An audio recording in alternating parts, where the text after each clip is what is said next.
Bien-aimés frères et sœurs, vous connaîtrez la vérité et la vérité vous affranchira. Ça, c'est pas moi qui le dis, c'est la Bible qui le dit. Mais moi, je vous dis mieux. Vous connaîtrez la vérité historique, notamment celle de vos ancêtres kémites, et vous aurez une vision globale de ce que c'est que la vraie souveraineté politique. J'ajoute, vous reviendrez à la spiritualité africaine ancestrale et vous comprendrez les enjeux de l'indépendance économique. Et pour terminer, vous accepterez votre identité culturelle kémite et vous obtiendrez deux choses. La première, c'est la paix. La seconde, c'est le développement, à une condition. L'unité de toute l'Afrique noire, l'unité de tous les Noirs du monde entier. Otep à tous, bienvenue sur la chaîne des panafricanistes par essence, par conviction et par excellence. Celle des citoyens kémites par nécessité et obligation de combat. Nous sommes une chaîne qui n'est guidée que par nos ancêtres et rien que par les ancêtres qui appartiennent à l'égrégore du monde noir. Par conséquent, nous ne croyons en aucun Dieu venu de l'étranger. Toutefois, cette vidéo n'est aucunement destinée à inciter à la haine ou à la violence, car nous menons un combat qui est d'abord et avant tout spirituel, intellectuel et démocratique.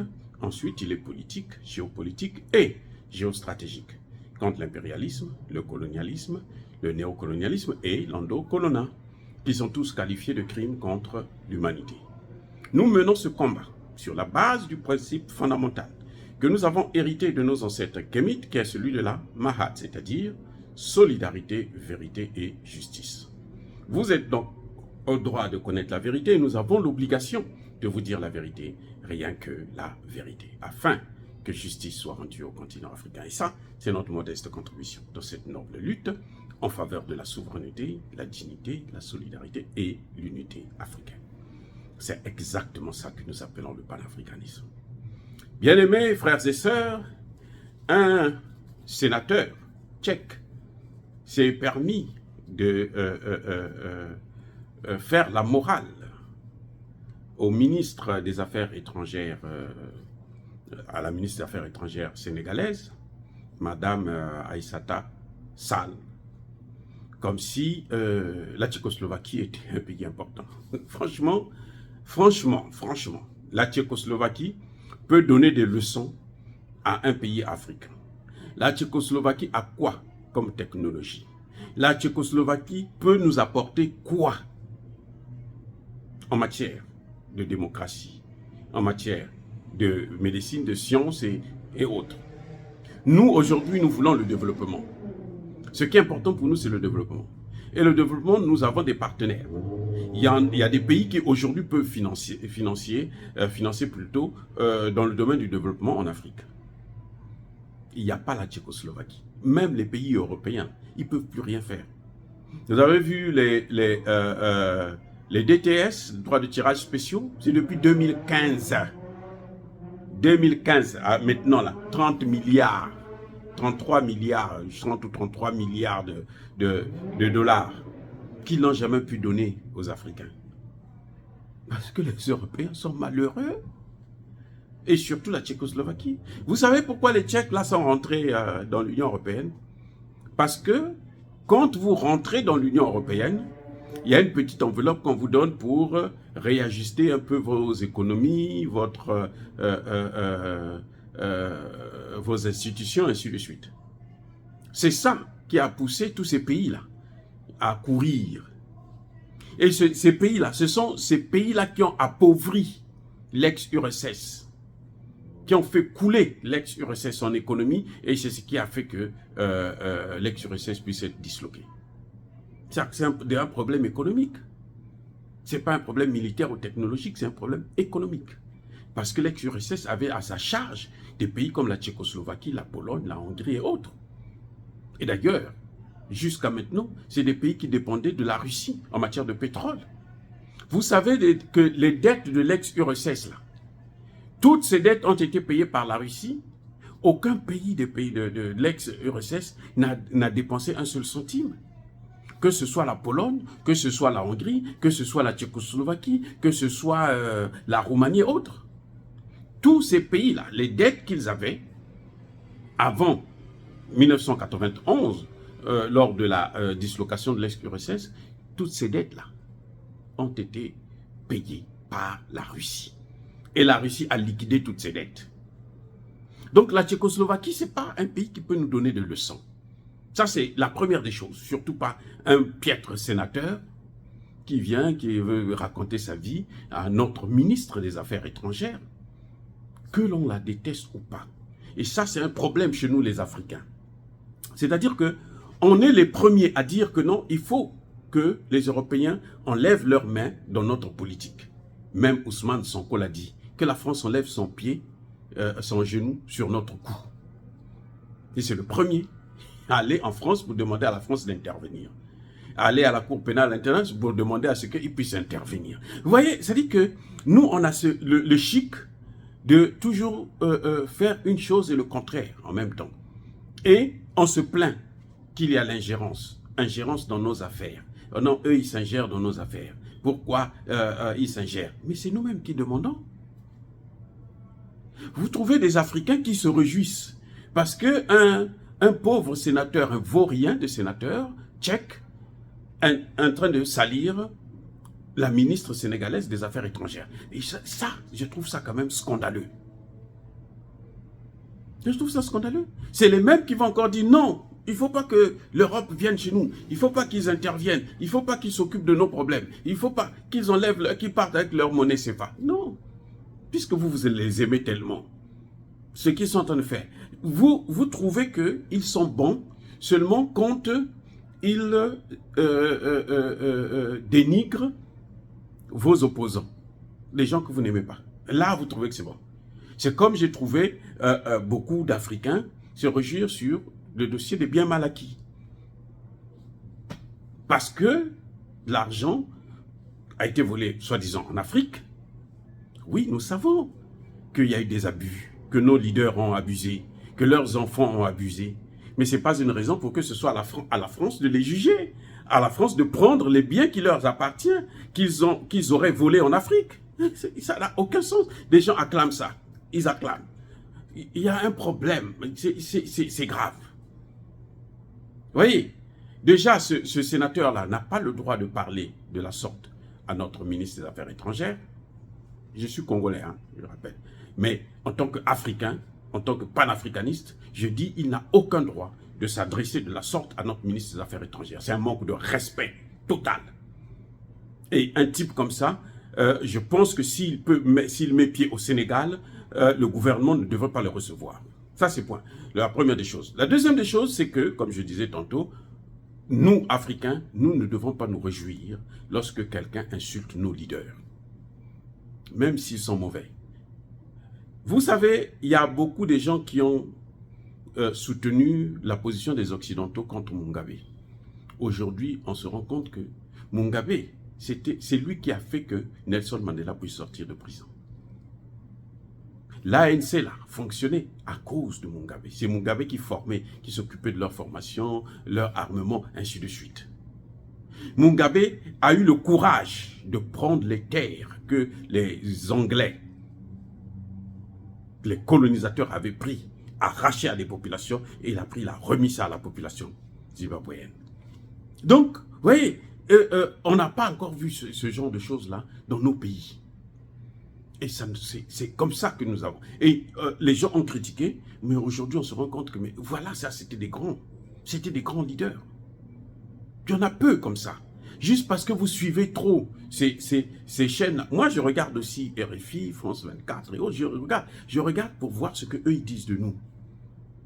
Et puis, vous apportez maintenant la vérité. Autant que je peux. Vous voyez, ça c'est un autre problème. Nous devons apprendre à régler le linge sale. Se règle en famille. On ne peut pas vouloir une chose et le contraire de cette même chose.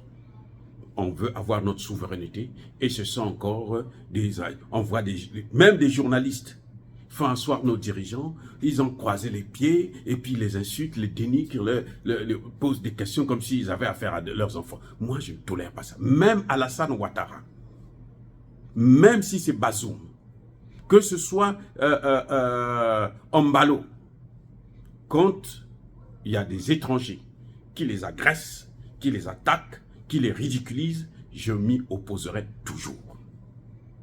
Voilà. tant pis pour ce que les autres peuvent penser. Mais non, il y a un autre problème. C'est là où c'est concernant Madame Aïssata Tall Sall. C'est la ministre des Affaires étrangères devrait apprendre. Vraiment, il faut que nos leaders puissent comprendre que nous ne pouvons pas continuer à courir toujours après les autres, leur demander de l'aide. C'est-à-dire que c'est incroyable. Le Sénégal est une puissance en matière de gaz maintenant.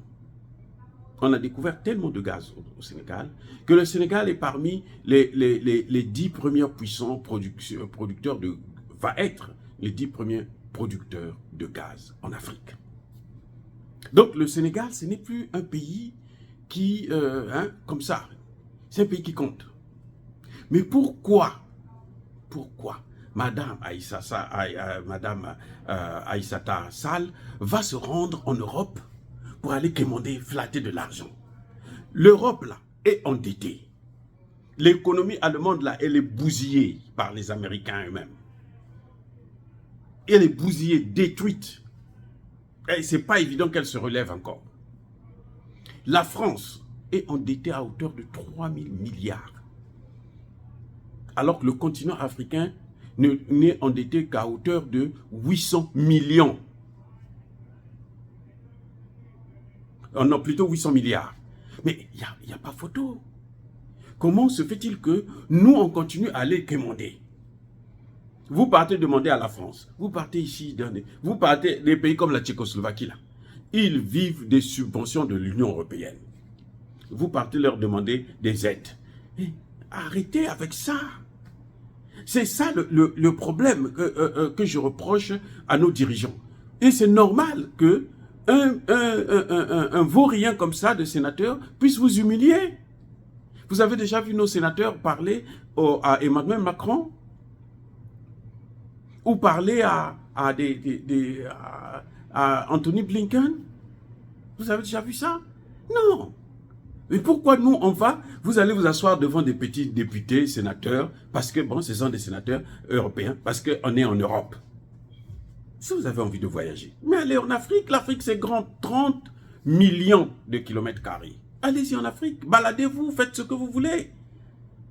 Donc, j'espère que maintenant, la ministre des Affaires étrangères a compris. Elle est juriste. J'espère qu'elle comprend maintenant que il faut arrêter d'être quémandeur à vie. Vous avez l'argent, c'est en Afrique. Les Européens, eux, ils disent que sans l'Afrique, là, nous sommes rien. L'Afrique, c'est notre avenir. Mais vous courez encore vers eux. Quand vous courez vers eux, vous savez ce qui va se passer? C'est que eux, ils vont encore prendre ce qu'on vient de découvrir, le pétrole et le gaz, là. Ils vont prendre ça et puis continuer encore à vous appauvrir. Aussi simple que ça. Donc, arrêtez avec cet esprit de mendicité, hein, de quémandeur. Vous passez votre temps à voyager pour qu'on vous donne quelques millions, Regardez, quand ils sont allés à Paris, on négocie. Bon, on va les droits de tirage. Une promesse, hein. On n'a pas. Macky Sall n'est pas revenu avec l'argent. C'est une promesse. 2 milliards 500 millions. En échange, n'utilisez pas votre pétrole, n'utilisez pas votre gaz. Donc, le pétrole et le gaz sénégalais, là, ça coûte 2 milliards. Mais attendez, arrêtez d'être des pauvres flatteurs. Macky Sall, ça fait pas longtemps qu'il était en Russie. Poutine leur a dit, toi, tu étais venu ici là pour demander le blé, non? J'ai donné le blé, non? Vous avez reçu ça? Les Européens ont tout pris. On a donné à l'Afrique 3% seulement. L'Europe a pris 40%. Alors que c'est Macky Sall qui est allé quémander. Mais il faut arrêter maintenant. Vous pouvez avoir des relations bilatérales avec des gens sérieux. Le Mali a équipé son armée. Le Mali est sous embargo. Mais il a équipé son armée sans avoir l'aide d'un pays européen. Les armes que vous voyez là, les avions de combat, les hélicoptères, les MiG et autres, le Mali a acheté avec son argent les matières premières là. Mais le Mali n'est pas plus riche que le Sénégal. Le Mali n'est pas plus riche que tous les pays africains. Le Mali, c'est un pays africain comme tous les autres. Donc, c'est un problème de gestion. Si vous voulez qu'on vous respecte, vous devrez vous faire respecter. Dire cela, c'est inciter à la haine ou à la violence? Non. Oh, bien-aimés frères et sœurs, soyez bénis, abondamment bénis par le Dieu des Kémites et par nos ancêtres angélicés. Mais que tous ceux qui persécutent le continent africain le pillent et le déstabilisent, qu'ils soient noirs, blancs, chinois, arabes, indiens, qui qu'ils soient maudits, punis, foudroyés, neutralisés, effacés, écrasés par ce Dieu des Kémites et par nos ancêtres angélicés. Vive l'Afrique éternelle. J'ai dit et j'assume.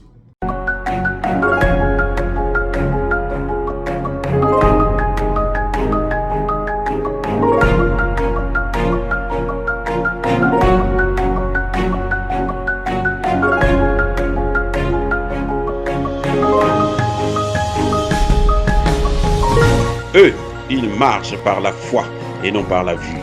Mais moi, je vous conseille vivement de marcher par la connaissance scientifique et historique, notamment celle de nos ancêtres kémites, par les 5 sens et par l'intelligence. À vous, à Pierre.